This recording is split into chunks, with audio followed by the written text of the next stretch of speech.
Hello, all, shalom, and this is Mike again, the rebel preacher, seeker of light, whatever. Just want to talk a few minutes today about Gnosticism and modern Gnosticism, especially, and what is it not, and stuff like that. And if you've Googled, you know these answers already. But within the Gnostic Union, the union that I'm part of, you really have a opportunity to learn from different understandings, different people that express their Gnosticism in different ways and everything. Where our leader Nathan is more of a Catholic Gnostic, basically, but he includes a lot of the early Essenes and stuff like that within his practice. So you get a lot of wealth of understanding within that. We have those that go back into history showing Gnosticism through other faiths.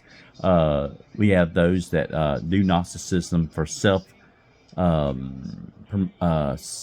awareness, self help. There you go. We got a lot of things within the union. Now I come from a more of a Sethian of my understanding of Sethium. And that's the thing about Gnosticism. And I love Miguel Conner from bytes Radio because he always makes this statement on his program, and that is, create your own gospel. Make your own myth. Because that's what Gnosticism is about. Gnosticism is not about a salvation from your sins and stuff like that. It's from an understanding, a knowledge that you're saved. And that word I don't even like using, but you are enlightened. You're elevated by knowledge, and knowledge comes from your experience. Gnosticism's not just about study. It's about practice also. You can study to end of time, but if you don't put that study to practice, it's no good. So that's a main thing you need to understand, that if you're not practicing Gnosticism in some way, I'm not saying, I'm not a dogma person and stuff like that, although there's a place for it. Anyway, I'm not here to lead you into any particular strand or understanding. That's on your own. But as you study, you must apply this stuff.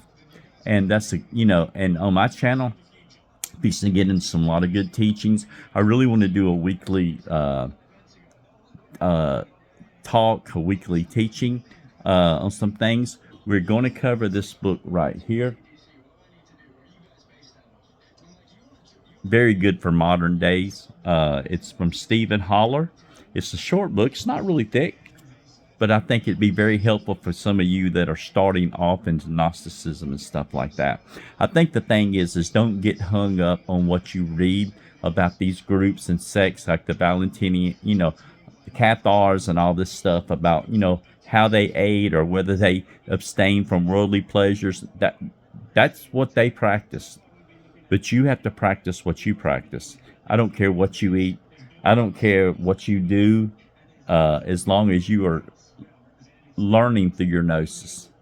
And there's even some dark side stuff too that people bring into their Gnosticism things, but it's to help them elevate. So that's all I wanted to say. This is what we're going to be doing on our channel. I do want to do some teachings on the Sethians, not the historical, from my understanding of how I'm going to present this.